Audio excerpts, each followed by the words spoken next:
Good morning সবাইকে।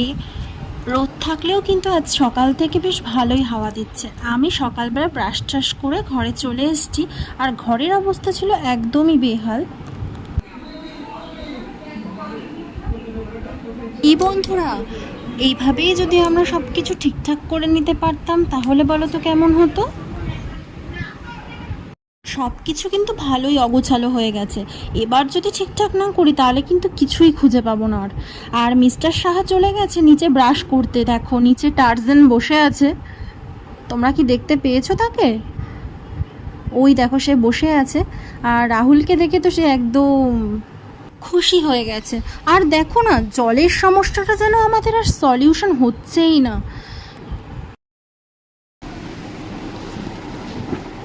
বাবা এই যে নিমকিটা নিয়ে এসছে আজকে।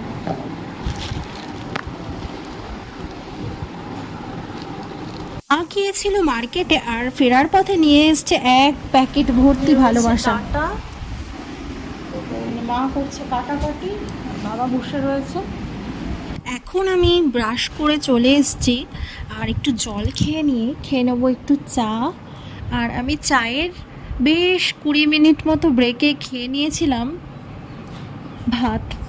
আজকে আমার সব কিছু যেন তাড়াতাড়ি হয়ে যাচ্ছে, কেন জানি না। আর এই নিমকিটা কিন্তু বেশ ভালোই খেতে ছিল। আর আমি চা আর বিস্কুটটা এনজয় করতে করতে রাহুলের সাথে গল্প করছিলাম। হ্যালো গাইজ, সকালবেলা আমরা এখন ব্রেকফাস্ট করবো। সকালবেলা আমরা এখন ভাত খাবো। আমরা তো বাঙালি, ওই জন্য একদম মাছি। তোমরা শুধু বাঙালি নও, তোমরা মোটাও বটে। আমি তো একটু রোগাও হয়েছি। তোমাকে বলিনি, আমি আমাদের সবার কথা বললাম। তুমি বললে না যে আমরা সকালে ভাত খাবো, ও আমরা বাঙালি, তাই বললাম যে তোমরা ভাত খাও, তোমরা বাঙালি বলে না, তোমরা মোটাও বটে, ওই জন্যই খাও।